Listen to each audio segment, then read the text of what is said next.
Ano nga ba ang dapat nyong gawin para makuha ang cashback nyo sa S-Loan? Tara, alamin natin.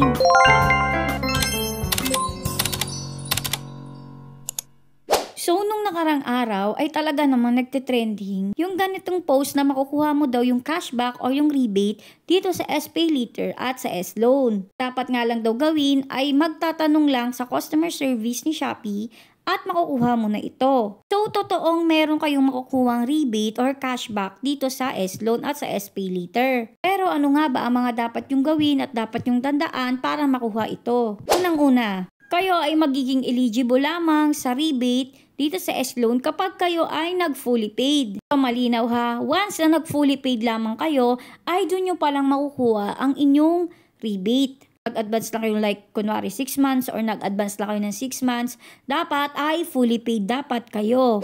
After nyo mag-fully paid, ang next naman na gagawin nyo ay magre-request kayo ng rebate dito sa Shopee Customer Service. Nota, dapat yung makausap nyo dito is yung mismong live agent, hindi yung sa bot or yung tinatawag nilang si Pixie. Kailangan sa live agent kayo para makausap kayo talaga na maayos. Hindi nyo pa alam kung paano mag-chat sa customer service, ay ilalagay ko yung link sa baba. Pwede nyo na lang din panoorin. So, kapag nakapag-request na kayo, nakapag-submit na ng mga details, ay ang kailangan nyo nilang gawin ay mag-antay ng updates. Processing time ay umaabot ng 3 to 5 business days. Kasama yung weekends tsaka yung holidays. Baka pumatak din ng 1 to 2 weeks to ha. Depende kung may holidays. Tapos kung naabutan pa kayo ng weekends. Lastly, dapat verified ang inyong ShopeePay. Kasi kapag nagkaroon kayo ng rebate dito sa S-Loan, mapapasok siya sa inyong ShopeePay. Kung pumasok na siya sa ShopeePay ninyo tapos hindi kayo verified, hindi nyo rin siya magagamit. Dapat verified ang inyong ShopeePay. Tapos ito pa, dahil nga nauso na nga yung S-Loan rebate, aming scammer ang lumalabas. Tulad ditong nag-post na to, scam daw siya.